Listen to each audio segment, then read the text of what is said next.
سلام. نان جو بهتره یا نان گندم؟ افراد دیابتی از چه نانی استفاده کنند؟ توجه داشته باشید مصرف انواع مختلف نان و یا برنج و یا سیب زمینی و کلا نشاسته ها میتونه قند خون رو بسیار افزایش بده.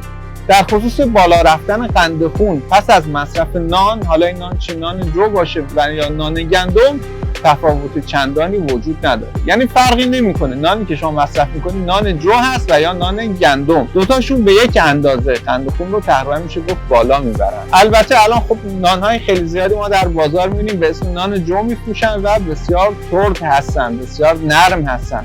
اونا نان جو نیستن، اونا تقریبا 50% و یا تا حدود 60%شون از گندم تشکیل شده. اما برای اینکه فروش بیشتری داشته باشن و روی این گونه محصولات می‌نویسن نان جو و نمی‌نویسن که 50% و یا 60% این نان از گندم تشکیل شده و نه از جو. حالا ممکن شما بپرسید خب من یک دیابتی هستم، چه مقدار نان جو و یا نان گندم بخوام مصرف بکنم؟